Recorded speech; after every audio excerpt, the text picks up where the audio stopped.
You all know this, but just for the record, this is a scientific meeting on infant and family-centered developmental care and the Newborn Individualized Developmental Care and Assessment Program, NIDCAP. Not everyone is NIDCAP trained, but this is all in line with the NIDCAP program. And the conference is organized by the two NIDCAP centers, as you know, in Sweden.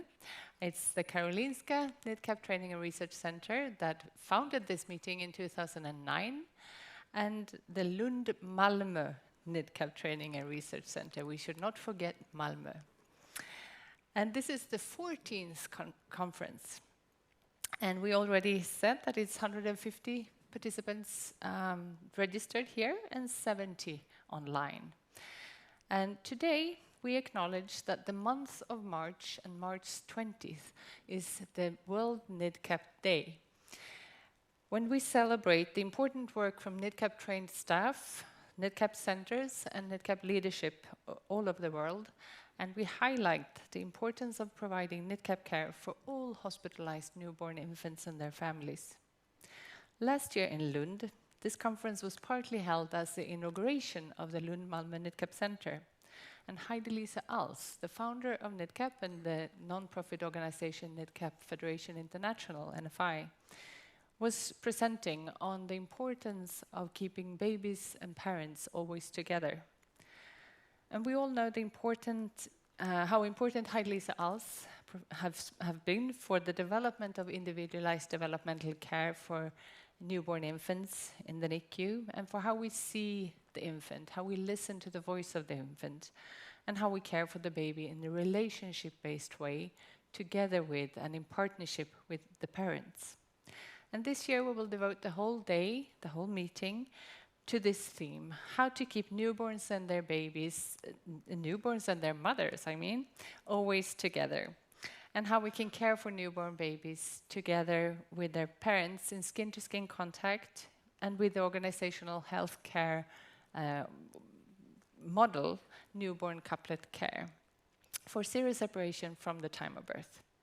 And in recognition of the important work and legacy of Professor Als, who sadly passed away last August, we will begin with a brief retrospective of 4.5 minutes of her presentation last year as an introduction to this day.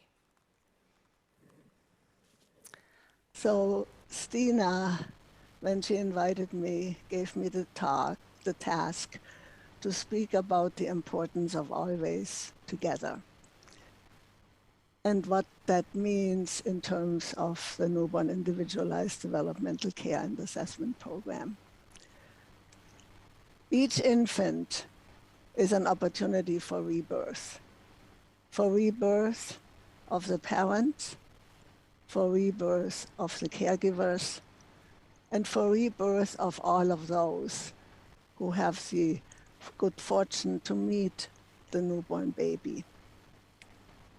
As you know only too well, the pandemic and the armed conflicts around the world, just looking at the two most severe ones since the pandemic's onset, are making it abundantly clear that newborns and their parents belong together, physically, emotionally, from whenever birth may occur, and the way I look at it, at least into the 4th trimester.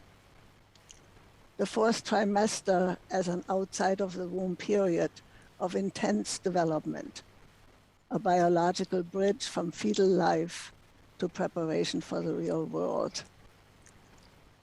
As Susan Brink has put it, the 4th trimester has more in common with the 9 months that came before than with the lifetime that follows. The unique physiological and hormonal intertwinedness of mother and baby from the very earliest embryonic beginnings make clear the importance of continuation of close physical and emotional connection. Therefore, first of all, do no harm. Primum non nocere. Mothers and babies must be together always. The NIDCAP nursery model shows us the situation of the separated parent and infant in the traditional care model of a NICU.